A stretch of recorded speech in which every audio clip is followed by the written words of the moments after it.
برق نے اسے اور زیادہ بے ہوش کرنے کے لیے اس کی زبان کو سوئی سے چھید دیا تاکہ اگر وہ ہوش میں آ بھی جائے تو جادو نہ پڑ سکے۔ محتر قرآن نے نافرمان کو اٹھایا اور ایک درخت کے اوپر چڑھ کر اسے رسی سے باندھ دیا، پھر اسے پتوں میں چھپا دیا۔ اس کے بعد برق نے نافرمان کی شکل اختیار کی اور محتر قرآن نے کہا، تم باغ کے دروازے میں جاؤ، میں ابھی آتا ہوں۔ چنانچہ برق نافرمان کی شکل میں باغ کی طرف روانہ ہو گیا۔ برق جو نافرمان کی شکل میں تھا باغ عشرت کے دروازے پر پہنچا۔ ملازم اور شاہی درباری اسے اپنی ملکہ سمجھ کر اس کے سامنے حاضر ہوئے۔ اسی وقت ایک شخص گندے کپڑوں میں پھل جڑیاں اور دیگر چیزیں ہاتھ میں لیے ہاتھ جوڑ کر سامنے کھڑا ہوا۔ برق نے اسے دیکھا اور سمجھ گیا یہ محتر قرآن ہے جو آتش باز کی شکل میں آیا ہے۔ برق نے پوچھا، تمہارے پاس کتنی آتش بازی ہے اور ابھی کتنی بنا سکتے ہو؟ محتر قرآن نے جواب دیا، حضور میں جتنی آتش بازی آپ چاہیں بنا سکتا ہوں۔ برق نے کہا، اچھا اس کا کیا لگے گا؟ محتر قرآن نے کہا کہ صرف 1,00,000 روپے۔ برق نے کہا، اگر روپے نہ دیں تو کیا؟ محتر قرآن نے کہا، آپ بارود لے آئیں حضور، جتنا خرچ ہوگا سب آپ کے سامنے ہوگا، میں کچھ نہیں چھپاؤں گا۔ برق نے پوچھا، کتنا بارود چاہیے؟ محتر قرآن نے کہا، جتنا آپ دیں۔ برق نے ایک کپتان کو بلایا اور حکم دیا کہ بارود کے ڈھیر لے آؤ۔ تھوڑی دیر میں بارود کے بڑے بڑے گھپے آ گئے۔ محتر قرآن نے کہا کہ باغ کے پچھلے حصے میں یہ بارود کھلوا دیں اور ایک خیمہ لگائیں تاکہ میں تنہا آتش بازی بنا سکوں۔ یہ راز کوئی نہیں جانتا کہ اکیلا اتنا بارود کس طرح استعمال کروں گا، اور نہ ہی میں خاندانی راز بتا سکتا ہوں۔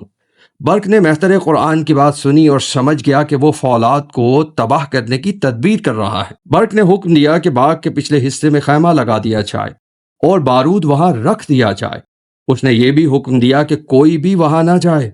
محتر قرآن نے خیمے میں جا کر ایک بڑی نقب بنائی جو باغ سے لے کر اس 12 دری تک گئی جہاں فولاد اپنے سرداروں کے ساتھ ناچ دیکھ رہا تھا۔ اس نقب میں بارود بچھایا گیا اور اس کے اوپر آگ پکڑنے والا تیل بھی ڈال دیا گیا۔ قرآن نے نقب کو چادر سے ڈھانپ دیا اور باغ سے باہر نکل آیا۔ برق باغ کے دروازے پر کرسی پر بیٹھا انتظار کر رہا تھا کہ قرآن کیا کرتا ہے۔ اسی وقت محتر قرآن آتش باز کی شکل میں آیا اور کہا، حضور آتش بازی تیار ہے، ذرا میرے ساتھ آئیں، میں اپنی فنکاری دکھانا چاہتا ہوں۔ لیکن کوئی اور ساتھ نہ آئے۔ برق نے ملازموں اور درباریوں سے کہا، تم یہیں ٹھہرو، ہم ابھی آتے ہیں۔ وہ محتر قرآن کے ساتھ باغ کے پچھلے حصے میں گیا۔ محتر قرآن نے کہا کہ اے برق، میں نے نقب بنائی ہے اور اس میں بارود بھر کر آگ لگانے کی تیاری کر لی ہے۔ تم جاؤ اور نافرمان کو جو درخت پر باندھی ہوئی ہے ہوشیار کرو۔ میں اس نقب میں آگ لگاتا ہوں، یہ بارود اڑ کر آسمان کو چھو لے گا اور نافرمان بھی فولاد جادوگر کی تباہی دیکھے گی۔ ان لوگوں کو فولاد پر بڑا مان تھا، اب ہم عیاروں کی عیاری کو دیکھنے کا وقت آ گیا ہے۔ برق نے محتر قرآن کے کہنے پر تیزی سے کام شروع کیا۔ وہ درخت پر چڑھا جہاں نافرمان باندھی گئی تھی۔ اس کی زبان سوئی سے چھیدی گئی تھی اس لیے کہ وہ کوئی جادو نہ کر سکے۔ برق نے اسے کھولا اور ہوش میں لایا۔ جب نافرمان کی آنکھیں کھلیں تو وہ اپنے آپ کو درخت پر باندھا ہوا دیکھ کر خوف زدہ سی ہو گئی۔ اسی دوران محتر قرآن نے نقب میں بارود کو آگ لگا دی اور فوراً بھاگ کر دور چلا گیا۔ جب آگ نقب کے بارود تک پہنچی تو ایک زوردار دھماکہ ہوا جو اتنا شدید تھا کہ آسمان ہلتا ہوا معلوم ہونے لگا۔ اس دھماکے سے فولاد، اس کے سردار اور 12 دری میں موجود تمام افراد تنکوں کی طرح ہوا میں اڑنے لگے۔ ہر طرف تاریکی چھا گئی اور پتھر، عمارتیں اور کنکریاں 12 دری سمیت پورے قلعے پر برس پڑیں۔ شہر کے مکانات کی کھڑکیاں تک ٹوٹ گئیں۔ لوگ خوف سے چیخنے لگے اور حاملہ عورتوں کے حمل ضائع ہو گئے۔ پورے شہر میں ہنگامہ برپا ہو گیا۔ نافرمان کے ملازم باغ کی طرف بھاگے اور چیخنے لگے، یہ کیسی آفت ہے؟ ساحروں نے شور مچایا کہ فولاد اور اس کے ساتھی مارے گئے۔ محتر قرآن نے اس افراتفری کے موقع پر شہر کے مکانات پر عیاری کے بارودی تیر برسانے شروع کیے۔ شہر کے کئی حصوں میں آگ پھیل گئی اور بہت سے لوگ جل کر مر گئے۔ شہر میں ہر طرف افراتفری اور تباہی کا عالم تھا۔ اسی دوران فولاد کی موت کی وجہ سے اس کا جادوئی حصار ٹوٹ گیا اور مارخ، شکیل، اسد اور دیگر قیدی جو جادو سے بندھے تھے آزاد ہو گئے۔ عمروں نے دھماکے کی آواز سنی اور ملکہ ماروخ سے کہا یہ فولاد کے مرنے کی آواز ہے۔ معلوم ہوتا ہے کہ مہتر قرآن اور برق نے اسے ہلاک کر دیا ہے۔ اب ہمیں جیل سے نکلنا چاہیے۔ ماروخ نے پوچھا خواجہ کیا تم سچ کہہ رہے ہو؟ عمروں نے کہا ہم سچ کہتے ہیں۔ یہ دھماکہ فولاد کے خاتمے کی علامت ہے۔ ہمیں اس کے 12,000 ساحروں کو بھی مار دینا چاہیے۔ ماروخ اور شکیل نے عمروں کی بات مان لی۔ انہوں نے ایک زوردار آندھی پیدا کی جو آسمان سے سیاہ بادل کی طرح اتری۔ جیل کے محافظ بھاگ گئے۔ ادھر دل آرام نے ماروخ سے کہا اب ہمیں نافرمان کی طرف جانا چاہیے۔ وہ فولاد کی فوج کے خلاف لڑنے کے لیے کمر بستہ ہو کر آگے بڑھے۔ ماروخ نے 50 سے 60 ہزار ساحروں کے ساتھ حملہ کیا اور جادوئی گولوں، نارنگیوں، ناریلوں اور گچھوں اور تیز نیزوں سے فولاد کی فوج پر حملہ آور ہو گئے۔ ماروخ اور اسد نے فولاد کی فوج پر زوردار حملہ کیا۔ دونوں طرف سے ساحر تلواروں اور جادو سے لڑ رہے تھے۔ بجلیاں چمک رہی تھیں اور تیز نیزوں کی بارش ہو رہی تھی۔ اسد کی فوج نے زوردار نعرے لگائے اور گھوڑوں پر سوار ہو کر دشمن کے لشکر پر ٹوٹ پڑے۔ عمرو جو عیاروں کا سردار تھا میدان جنگ میں شیر کی طرح گرجتا ہوا دشمنوں پر حملہ آور ہوا۔ وہ اپنی تلوار سے دشمنوں کے سر اڑاتا اور ان کے وار ناکام کرتا رہا۔ اسد اور دیگر بہادروں نے مل کر دشمن کی فوج پر تلواروں سے حملہ کیا۔ میدان جنگ میں گرد و غبار اٹھ رہا تھا۔ تلواریں چمک رہی تھیں اور تیر کمانوں سے نکل کر آسمانوں کو چھو رہے تھے۔ خون کی ندی بہہ رہی تھی اور زمین لاشوں سے بھر گئی۔ عمرو عیار کے بہادروں نے فولاد کے 12,000 ساحروں کو گھیر لیا اور ایک کو بھی زندہ نہ چھوڑا۔ سب کو مار کر وہ نافرمانیہ کے قلعے کی طرف بڑھے۔ اسی دوران رات ختم ہوئی اور صبح ہو گئی۔ صبح ہوتے ہی معلوم ہوا کہ نافرمانیہ کے قلعے کی رعایا اور اس کی فوج خوف زدہ ہو کر بھاگ گئی ہے۔ ماجبین اور دلارام شاہی تخت پر بیٹھی تھی۔ شہر میں ہر طرف نقاروں کی آوازیں گونج رہی تھیں اور یہ اعلان کیا جا رہا تھا کہ جو حاکم وقت کی اطاعت کرے گا اس کی جان بخشی ہوگی۔ دارالعمارہ میں ناچ کا اہتمام تھا اور شہر میں عیش و عشرت کا ماحول تھا۔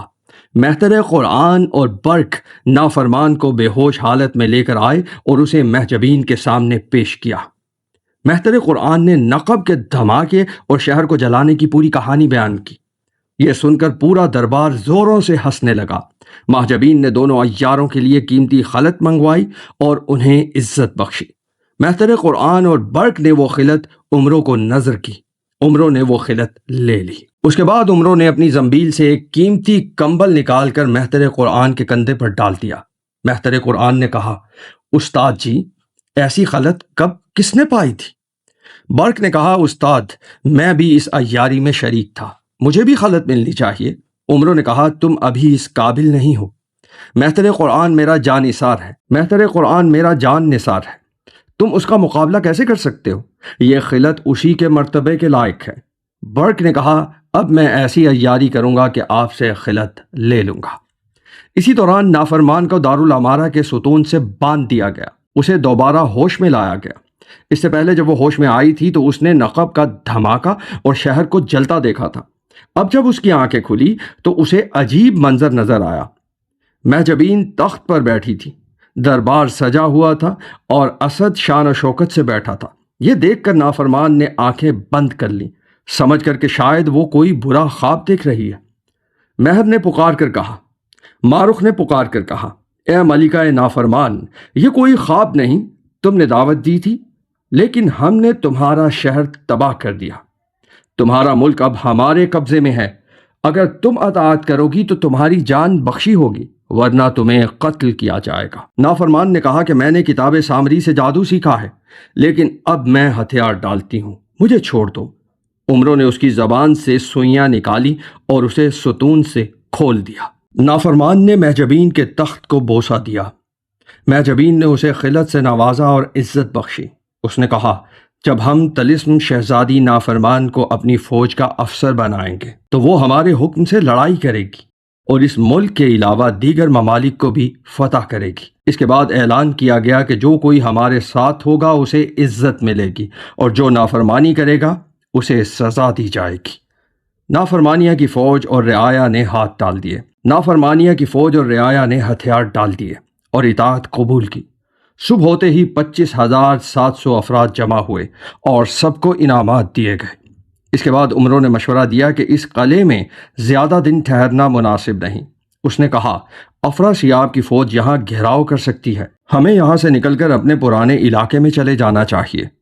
اگر کوئی زبردست دشمن ہمیں راستے میں پکڑ لیتا ہے تو ہم عیاری سے اسے مار سکتے ہیں، لیکن اگر ہم یہاں پکڑے گئے تو گرفتار ہو کر افراسیاب کے پاس پہنچ جائیں گے، پھر کوئی تدبیر کام نہ آئے گی۔ ماروخ نے عمروں کے مشورے پر نقارہ کوچ بجوایا۔ نافرمان نے کہا میں ساتھ چلوں گی، ورنہ افراسیاب مجھے زندہ نہیں چھوڑے گا۔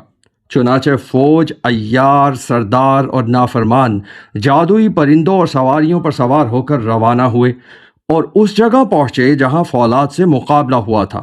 پہاڑیوں کے قریب ایک شاندار بارگاہ لگائی گئی۔ ادھر افراسیاب باغ عشرت میں عیش و عشرت میں مصروف تھا اور فولاد کے آنے کا انتظار کر رہا تھا۔ دار لگائے گئے اور جلاد تیار کھڑے تھے۔ اگلے دن کچھ لوگ نافرمانیہ سے بھاگ کر باغ عشرت پہنچے اور فریاد کرنے لگے۔ افراسیاب نے انہیں بلایا اور حال پوچھا۔ انہوں نے بتایا کہ نافرمانیہ کا قلعہ تباہ ہو گیا ہے اور فولاد مارا جا چکا ہے۔ پوری کہانی سن کر افراسیاب نے سر پر ہاتھ مارا اور ملکہ حیرت رونے لگی۔ افراسیاب نے ملکہ حیرت کو تسلی دی اور کہا اگر میں چاہوں تو 7 حجروں کی ایک بلا کو بھی نکال کر بھیج دوں تو وہ سب کو کھا جائے گی۔ یہ لوگ میرے ملازم اور پرورش یافتہ ہیں، کیا میں انہیں یکدم قتل کر دوں؟ میں چاہتا ہوں کہ انہیں گرفتار کیا جائے اور اسد سمیت سب کو میرے سامنے لایا جائے۔ ملکہ حیرت نے کہا شہنشاہ، عیاروں نے فولاد کو سرنگ سے اڑایا ہے، اب ان سرکشوں کا مقابلہ کیسے کریں گے؟ افراسیاب نے کہا اب میں پردہ ظلمات میں رہوں گا اور ظاہر میں نہیں آؤں گا۔ حیرت نے پوچھا اگر آپ پردہ ظلمات میں رہیں گے تو احکامات کون دے گا؟ افراسیاب نے کہا کہ اب میں پردہ ظلمات میں رہوں گا اور ظاہر میں نہیں آؤں گا۔ ملکہ حیرت نے پوچھا اگر آپ پردہ ظلمات میں رہیں گے تو احکامات کون دے گا؟ افراسیاب نے جواب دیا تم مجھے تخت پر بیٹھا اور باتیں کرتا دیکھو گی، مگر وہ میں نہیں، میرا عکس ہوگا۔ اسی وقت ایک زبردست ساحر ارزنگ جادوگر جو جادوگری میں ماہر تھا افراسیاب کے سامنے آیا۔ اس نے ہاتھ جوڑ کر کہا اے شہنشاہ، آپ نے مجھے اپنی خدمت کے لیے پالا ہے، مجھے حکم دے کہ ان نمک حراموں کا خاتمہ کروں اور سب کو گرفتار کر کے آپ کے سامنے لاؤں۔ کوئی عیار میرے پاس نہیں آ سکے گا، نہ ہی کوئی بارود مجھے اڑا سکے گا۔ جو بھی میرے پاس آئے گا میں جادوئی افسون پڑھ کر اس کی اصلیت جان لوں گا۔ اگر وہ عیار ہوگا تو اس کی شکل بدل جائے گی اور میں اسے گرفتار کر لوں گا۔ میرے خیمے کے گرد زمین سے کوئی سرنگ نہیں بنا سکتا۔ ارزنگ جادوگر فوراً باغ سے باہر نکلا اور اپنے مشہور ساحروں کو بلایا۔ اس نے 10,000 ساحروں کو ساتھ لیا اور دشمن کی فوج کو تباہ کرنے کے لیے تیار ہو گیا۔ وہ تخت پر سوار ہوا، جادوئی اسباب لیا اور اپنی فوج کے ساتھ وہاں سے روانہ ہو گیا۔ ارزنگ جادوگر نے اپنے خط میں دھمکی دی کہ وہ اپنی طاقت سے سب کو تباہ کر دے گا۔ اس نے کہا اپنی طاقت پر مغرور نہ ہو ورنہ تمہارا انجام تباہی ہوگا۔ ماجبین نے یہ خط پڑھا اور بدحواس ہو گئی۔ عمروں نے اسے پریشان دیکھ کر پوچھا اے ملکہ کیا بات ہے؟ ماروخ نے کہا خواجہ ارزنگ جادوگر کو افراسیاب نے خود پالا ہے جیسے اپنا بیٹا ہو، اس سے لڑنا آسان نہیں، اس کے مقابلے میں سوائے موت کے کچھ بھی حاصل نہ ہوگا۔ عمروں نے کہا خدا کو یاد کرو، فرعون نے تو بڑے بڑے دعوے کیے تھے لیکن ہر فرعون کے لیے ایک موسیٰ ہوتا ہے۔ عیاروں نے فولاد کو کیسے تباہ کیا، اسی طرح ہم ارزنگ سے بھی نمٹیں گے۔ ادھر ارزنگ جادوگر نے اپنی ساحری کی پتلی ماروخ کے لشکر میں بھیجی جس نے ایک دھمکی آمیز خط ماروخ کے حوالے کیا۔ یہ دیکھ کر خواجہ عمروں نے خط کا جواب لکھا خدا کے نام سے خط شروع کرتا ہوں کیونکہ ہر کام اسی کے نام سے اچھا ہوتا ہے، پھر نبی کی تعریف کرتا ہوں جو عبادت کا تاج ہے۔ میں تمہارا مقابلہ تلوار کی طرح کروں گا۔ اسد ہمارا بہادر سردار ہے اور تم نے ہماری عیاری نہیں دیکھی۔ تم نے ساحروں کو مارا لیکن عمروں نے انہیں نیست و نابود کر دیا۔ اگر تم توبہ کرو اور بغاوت چھوڑ دو تو تمہاری جان بخشی ہو سکتی ہے، ورنہ صلح کر لو، نہیں تو تم تباہ ہو جاؤ گے۔ نافرمان نے محجبین سے کہا مجھے ارزنگ جادوگر کے پاس جانے دیں، میں اسے اپنے انداز سے نمٹوں گی۔ ماجبین نے کہا تم تنہا ارزنگ کو کیسے گرفتار کرو گی؟ یہ خطرناک ہو سکتا ہے۔ اسی دوران برق نے کہا اے ملکہ نافرمان کو فوج کے ساتھ بھیج دیں، وہ اپنے خط اور پیغام سے ارزنگ کو روکے گی، میں جا کر اسے قتل کر دوں گا۔ آپ ابھی فوج کشی نہ کریں تاکہ نقصان نہ ہو۔ معروف نے نافرمان کو رخصت کیا اور شکیل کے ساتھ 15,000 ساحروں کی فوج دے کر بھیج دی۔ برق، زرغام اور جانسوس بھی فوج کے ساتھ روانہ ہوئے تاکہ وہ اپنی عیاری کی مدد سے پوشیدہ رہ کر حالات پر نظر رکھ سکیں۔ ملکہ نافرمان نے ارزنگ جادوگر کے لشکر کے قریب پہنچ کر خط لکھا: اے شہنشاہ کے فرزند ارزنگ جادوگر، میں بڑی مصیبت میں پھنس گئی ہوں۔ میں نے ماجبین کی اطاعت مجبوری میں کی۔ اس وقت میرا کوئی مددگار نہ تھا۔ اگر میں اس کی بات نہ مانتی تو کیا کرتی؟ میری خوش نصیبی کہ آپ تشریف لائے، میرے غریب خانے میں آئیں، مجھے عزت بخشیں۔ میں آپ کے ساتھ مل کر اس شر پسند قوم سے بدلہ لوں گی اور آپ کے ساتھ لڑوں گی۔ یہ خط سامری جادوگر کے ذریعے ارزنگ کے پاس پہنچا۔ ارزنگ نے خط پڑھا اور آزمائش کے لیے ایک سحر پھونکا۔ زمین سے ایک پتلا نکلا جس نے ایک کاغذ دیا۔ اس کاغذ پر لکھا تھا کہ نافرمان نے یہ خط لکھا ہے، لیکن وہ عمروں کی وفادار بن گئی ہے۔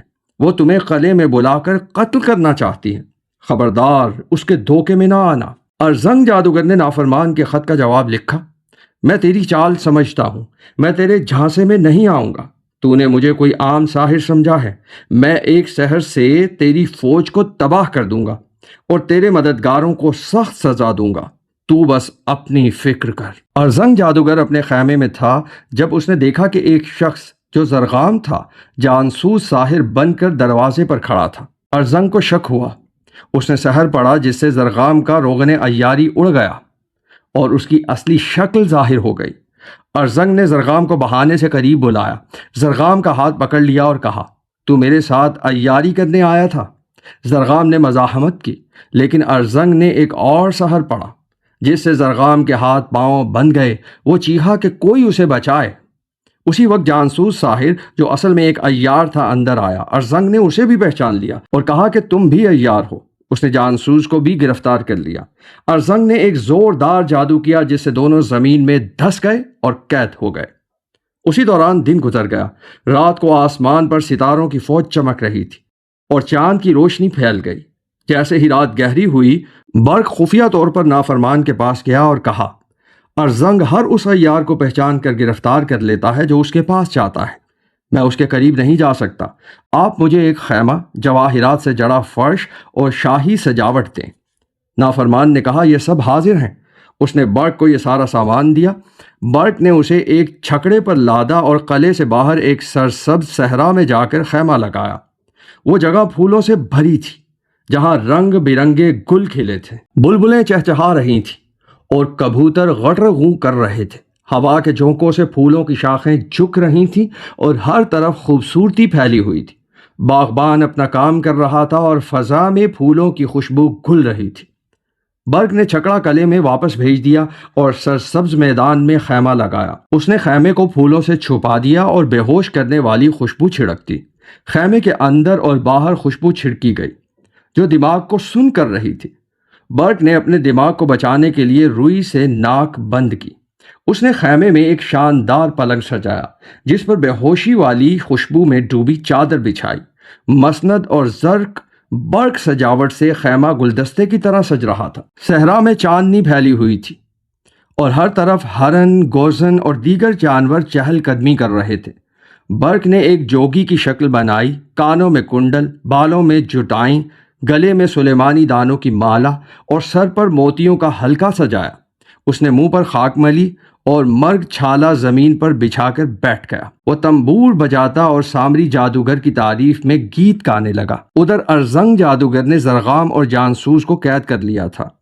اس نے اپنے خیمے کے گرد زمین کو اور سخت کر دیا تاکہ کوئی عیار سرنگ نہ لگا سکے۔ وہ اپنے خیمے میں بیٹھا تھا جب اسے ایک دلکش گانے کی آواز سنائی دی۔ وہ خیمے سے باہر نکلا اور دیکھا کہ آواز جنگل کی طرف سے آ رہی ہے۔ وہ اسی طرف چلا گیا اور برق کے خیمے کے قریب پہنچ گیا۔ برق نے ارزنگ کو آتے دیکھا اور فوراً اٹھ کر ایک جھاڑی میں چھپ گیا۔ ارزنگ جادوگر نے خیمہ دیکھا جو مرگ چھالے سے سجا تھا اور اندر پلنگ اور جواہرات سے آراستہ مسند تھی، لیکن کوئی نظر نہ آیا۔ وہ خیمے کے اندر داخل ہوا۔ وہاں خوشبو اتنی تیز تھی کہ اس کا دماغ معطر ہو گیا۔ وہ پلنگ پر لیٹنے لگا تو اس نے سوچا کہ یہ کسی عیار کی چال بھی ہو سکتی ہے۔ اس نے سحر پڑھ کر پھونکا اور زمین سے ایک پتھر کی تصویر نکلی جس نے ایک کاغذ دیا۔ کاغذ پر لکھا تھا کہ یہ خیمہ ایک عیار نے بنایا ہے، وہ اسے قتل کرنا چاہتا ہے۔ لیکن خوشبو نے اپنا کام کر دیا۔ ارزنگ کے دماغ پر اس کا اثر ہو چکا تھا۔ اچانک اسے چھینک آئی اور وہ بے ہوش ہو کر زمین پر گر پڑا۔ برق جو جھاڑی میں چھپا تھا آہستہ سے نکلا اور خیمے کے قریب آیا۔ جب ارزنگ جادوگر بے ہوش ہو کر زمین پر گرا، برق خیمے میں داخل ہوا۔ اس نے ایک چٹانی پتھر سے ارزنگ کے سر پر وار کیا اور اس کا سر پاش پاش کر دیا، جس سے زوردار دھماکہ ہوا اور سلیں برسنے لگیں۔ قیامت کا سا ہنگامہ برپا ہو گیا۔ ارزنگ کی چیخ بلند ہوئی۔ ارزنگ بے ہوش ہو کر زمین پر گر گیا۔ برق بھاگ کر اپنی کمین گاہ میں پہنچا جہاں شکیل اور دیگر عیار موجود تھے۔ اس نے کہا، جلدی کرو، ارزنگ جادوگر مارا گیا ہے۔ ادھر ارزنگ کے ساحر دھماکے کی آواز سن کر دوڑے۔ انہوں نے دیکھا کہ ارزنگ مرا پڑا ہے۔ نافرمان نے فوج کو ترتیب دیا اور شکیل کی قیادت میں قلعے سے نکل کر ارزنگ کی فوج پر حملہ کیا۔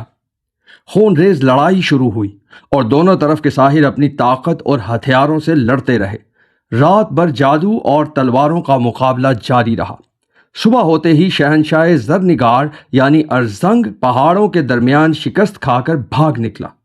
اس کی فوج تباہ ہو گئی اور وہ باغ عشرت کی طرف فرار ہو گیا۔ ماجبین نے برق کو قیمتی خلط سے نوازا اور تمام عیاروں کو عزت بخشی۔ ادھر ارزنگ کی شکست خوردہ فوج چاک گریبان اور سینہ کو بھی کرتی ہوئی باغ عشرت پہنچی۔ افراسیاب عیش و عشرت میں مصروف تھا۔ اچانک نوحہ اور چیخو پکار کی آواز بلند ہوئی اور ارزنگ کی شکست کی خبر افراسیاب تک پہنچی۔ جب افراسیاب کو معلوم ہوا کہ ارزنگ جادوگر مارا گیا اور اس کی فوج بھاگ آئی، اس نے چند افسروں کو بلایا اور ارزنگ کے قتل کی تفصیل پوچھی۔ سب نے حسرت سے ہاتھ ملے۔ ملکہ حیرت نے کہا، اے شہنشاہ، اب میری تاب نہیں رہی، مجھے اجازت دیں کہ ان باغیوں کو سزا دوں۔ افراسیاب نے کہا، ابھی مناسب نہیں، میں اپنی فوج اور درباریوں کے ساتھ پردہ ظلمات میں جا رہا ہوں۔ جب واپس آؤں گا تو ماجبین کو اسی طرح نیست و نابود کروں گا۔ افراسیاب 70,000 ساحروں کے ساتھ تخت طاؤسی پر سوار ہوا۔ جادوئی ہاتھیوں نے ساز بجائے اور سونے چاندی کے گھڑوں سے گلاب، کیوڑا اور بید مشک کے عطر کی پچکاریاں چھڑکی گئیں۔ رنگ برنگی روشنیاں چمک رہی تھیں۔ وزراء تخت کے کونوں پر چنور لے کر کھڑے تھے۔ ایک بڑا سایہ تخت پر پڑا اور موتیوں کی بارش شروع ہو گئی۔ تخت خود بخود کن سن ہاتھی کی طرح روانہ ہوا۔ جہاں سے گزرا، درخت، پرندے اور انسان سب افراسیاب افراسیاب کی صدائیں لگانے لگے۔ وہ پردہ ظلمات کی طرف چلا گیا اور کوئی نہ جان سکا کہ وہ کہاں غائب ہو گیا۔ افراسیاب کے جانے کے بعد حیرت جادوگر اپنی فوج اور درباریوں کے ساتھ باغ سیب میں پہنچی۔ گانے بجنے لگے، چاروں طرف گھٹائیں چھا گئیں اور باغ سیب کے پھول کھل اٹھے۔ درخت بہار کے جوش میں جھوم رہے تھے اور پرندے حیرت کے سامنے گنگنا رہے تھے۔ اسی وقت اعلان ہوا کہ بہار جادوگر تشریف لا رہی ہیں۔ حیرت نے سب کو استقبال کے لیے بھیجا۔ ملکہ بہار جادوگر باغ میں داخل ہوئیں۔ سب احترام سے کھڑے ہوئے۔ ملکہ حیرت نے اسے گلے لگایا اور اپنے پاس بٹھایا۔ بہار جادوگر حیرت کی چھوٹی بہن تھی اور اس کی خوبصورتی ایسی تھی کہ گویا خدا نے اسے فرصت سے اپنے ہاتھوں سے بنایا ہو۔ افراسیاب بہار جادوگر پر بری طرح سے فریفتہ اور 1000 جان سے اس پر قربان ہونے کے لیے تیار تھا۔ وہ کتنی بار بہار جادوگر سے وصل کی خواہش کا اظہار کر چکا تھا، حتیٰ کہ شادی پر بھی آمادہ تھا، مگر ملکہ اپنی بہن کی وجہ سے اسے ٹھکرا چکی تھی۔ بہار نے یہ سن کر اعتراض کیا اور کہا، بہن تم غلط کہتی ہو، ماجبین ہماری عزیز ہے اور اسے اس طرح مارنا درست نہیں۔ وہ کوئی معمولی ساحرہ نہیں، بلکہ وہ طلسم کے بڑے ساحروں اور جادوگروں اور دیگر طاقتور ہستیوں سے بھی مقابلہ کر سکتی ہے۔ اگر وہ اتنی کمزور ہوتی تو کیا وہ فولاد جیسے جادوگر پر قابو پا سکتی تھی؟ وہ تو طلسمی پتلیوں نے آ کر فولاد جادوگر کی جان چھڑائی تھی، ورنہ وہ کیا تھا؟ حیرت یہ سن کر غصے سے آگ بگولا ہو گئی اور بولی، تم اس حرام زادی کی حمایت کرتی ہو؟ کیا تم اسے اپنی آنکھوں سے دیکھ کر بھی اس کی طرفداری کرتی ہو؟ اگر وہ ہماری عزیز ہے تو اب وہ ہماری دشمن ہے۔ بہار نے سخت لہجے میں جواب دیا، تم جو چاہو کرو، مجھے اس جھگڑے سے کوئی سروکار نہیں۔ میں اپنی بہن کے ساتھ ہوں اور یہ معاملہ تم خود حل کرو، میں جا رہی ہوں۔ اور حیرت اپنے غصے سے پیچ و تاب کھاتی رہ گئی۔ اچانک ظلمات کی طرف سے افراسیاب کی فوج آتی دکھائی دی۔ اس کی سواری ایک طرف رکی اور افراسیاب اپنے ہاتھ میں عصا لیے گھوڑے سے اترا۔ دربار کے لوگوں نے اس کا استقبال کیا، سب نے سلام پیش کیا اور وہ تخت پر بیٹھ گیا۔ افراسیاب نے دیکھا کہ بہار کا چہرہ خوبصورتی سے چمک رہا تھا، جیسے کوئی جادوئی پھول کھل گیا ہو۔ اس کا رنگ نازک گلاب کی طرح سرخ تھا اور وہ بے حد پریشان دکھائی دے رہی تھی۔ افراسیاب نے پوچھا، اے بہار، یہ کیا بات ہے؟ کچھ پریشان دکھائی دے رہی ہو۔ بہار نے جواب دیا، اے شہنشاہ، میرا ارادہ ہے کہ ماروخ کے لشکر پر حملہ کروں اور اسے تباہ کروں۔ میں اس کے مددگاروں کو نیست و نابود کر دوں گی۔ میری بہن سمجھتی ہے کہ میں ملکہ ماروخ کی حامی ہوں۔ افراسیاب نے بہار کی یہ باتیں سنی اور اس کی خوبصورتی اور جوشیلے لہجے سے متاثر ہوا۔ افراسیاب نے ملکہ حیرت کو سرزنشت کرنے والے انداز میں دیکھتے ہوئے کہا، ملکہ حیرت، کلام کرتے وقت خیال کیا کریں۔ ملکہ بہار طلسم ہوش ربا کے ایک ملک کی ملکہ اور طلسم کی وفادار ہیں، اور سب سے بڑی بات، وہ تمہاری بہن ہیں اور ہمارے دل کے قریب ہیں۔